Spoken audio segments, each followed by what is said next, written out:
तो क्वेश्चन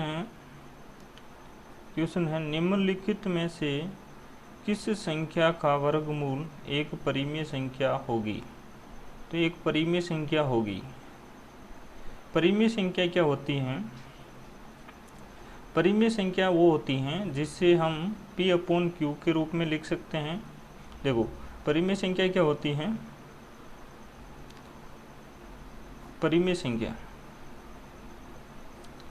परिमेय संख्या वो होती हैं जिसे हम क्या करते हैं कि P/Q के रूप में लिख सकते हैं इस फॉर्मेट में, और Q naught is equal to 0, Q 0 नहीं होना चाहिए।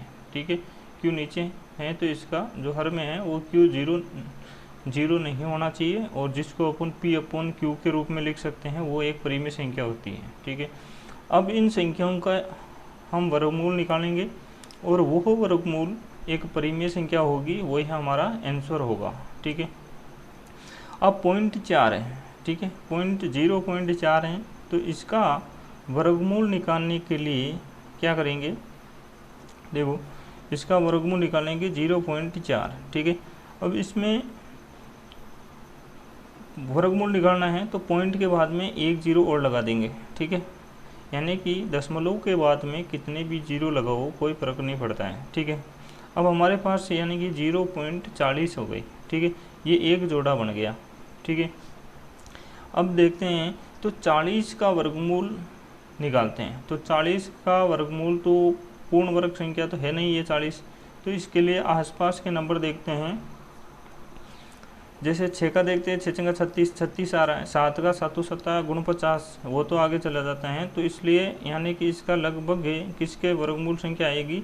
6 के आसपास आएगा। 40 का 6 के आसपास आएगा, और ये दशमलव के बाद में एक जोड़ा है तो इसके क्या है कि यहाँ पे एक संख्या के बाद में पॉइंट लगा देंगे, यानी कि जितने जोड़े होंगे उसके अनुसार यहाँ पे पॉइंट लगा देंगे।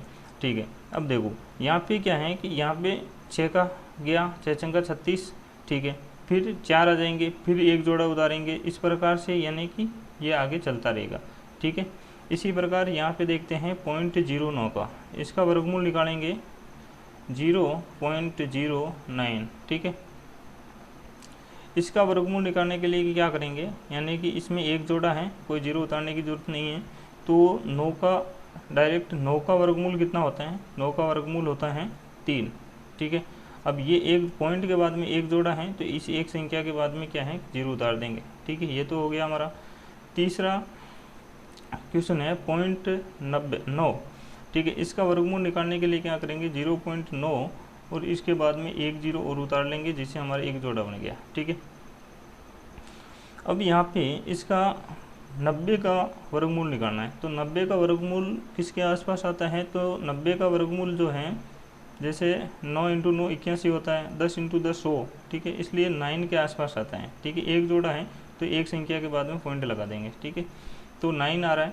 ठीक है, 99 81, फिर 9 बचाएंगे, फिर आगे इसका मान आता रहेगा। ठीक है, इसी प्रकार ये हैं 0.025, इसका वर्गमूल हमें निकालना है। तो इसके लिए क्या करेंगे कि इसमें वर्गमूल 0.025। ठीक है, ये है। अब इसके लिए अपन क्या करेंगे? यहाँ पे जोड़ा बनाने के लिए, यानी कि दशमलव के बाद में जो जोड़ा बनाते हैं तो दशमलव के बाद में इधर से जोड़ा बनाते हैं। जैसे 02 का पहला जोड़ा बन गया, आगे के लिए अपन यहाँ पे 5 है, इसका जोड़ा बनाने के लिए क्या करेंगे? 0 उतार लेंगे। ठीक है, तो ये एक जोड़ा और बन गया। इस प्रकार से अपन क्या करेंगे?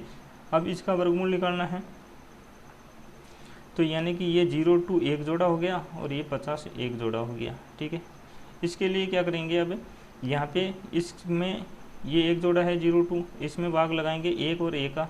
ठीक है, एक बार गया। ठीक है, यहाँ से माइनस निकाल देंगे, इन दोनों को जोड़ देंगे। ठीक है, इन दोनों को जोड़ने पर क्या आया? 2। ठीक है, 2 में से एक जाएंगे तो 1। ठीक है, अब इस जोड़े को यहाँ उतार देंगे 50। ठीक है, अब देखो वर्गमूल में क्या मान आ गया हमारे पास? 1 आ गया यहाँ पे। अब इस पर क्या, यहाँ पे क्या उतारेंगे? यहाँ पे उतारेंगे 5। ठीक है, 5 × 5।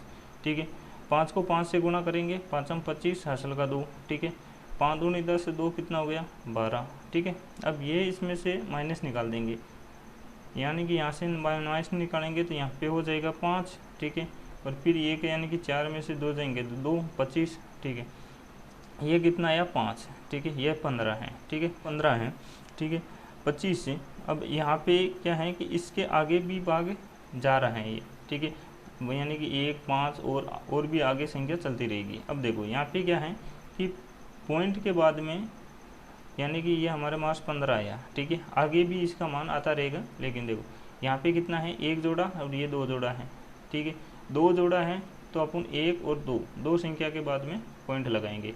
हमारे पास 2 ही जोड़ा है अभी, तो 2 के बाद 2 संख्या के बाद में पॉइंट लगा देंगे, ठीक है, और इसका मान आगे भी ये से चलता रहेगा, ठीक है। अब देखो इसमें से कौन सी संख्या है जो परिमेय संख्या है, ठीक है, परिमेय संख्या यानी कि जिसको पी अपन की। अब इसमें देखो इसका जो मान है यानी कि 0 पॉइंट यहाँ आगे भी चलता है, इसको अपन पी अपन क्यू के रूप में लिख सकते हैं क्या? नहीं लिख सकते हैं। इसको देखो 0.3 है, 0.3 है, तो इसको तो अपन लिख सकते हैं कि 3, हाँ, और ये है यानी कि पॉइंट हटाएंगे तो इससे नीचे आ जाएगा 10, ठीक है, तो इसको तो अपन लिख दिया 3/10, ठीक है। आगे देखो इसमें 0.9 ये आगे भी मान चलता रहेगा, इसको अपन परिमेय संख्या के रूप में लिख सकते हैं क्या? इसे नहीं लिख सकते। इसी प्रकार इसको भी परिमेय संख्या के रूप में नहीं लिख सकते हैं। तो इसे 3/10 ये है क्या हो जाएगी, जैसे P अपॉन Q है, इसी प्रकार से इसको भी लिख सकते हैं परिमेय संख्या। तो ये है क्या होगी, हमारे पास एक परिमेय संख्या हो गई।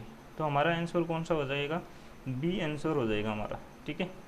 ये 0.09 उत्तर हो जाएगा, ठीक है। यही पूछा है कि किस संख्या का यदि अपन वर्गमूल निकालते हैं तो एक परिमेय संख्या होती है, तो 0.09 एक परिमेय संख्या होगी, ठीक, 0.09, ठीक है।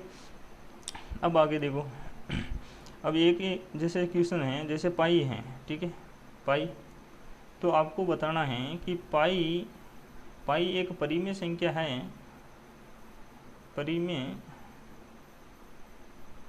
संख्या है या अपरिमेय संख्या, ठीक है। यानी कि ये आपको बताना है कि पाई जो होती है, पाई जो एक परिमेय संख्या है या एक अपरिमेय संख्या है, ठीक है। तो ये आप कमेंट करके बता सकते हैं कि पाई कौन सी संख्या, परिमेय है या अपरिमेय।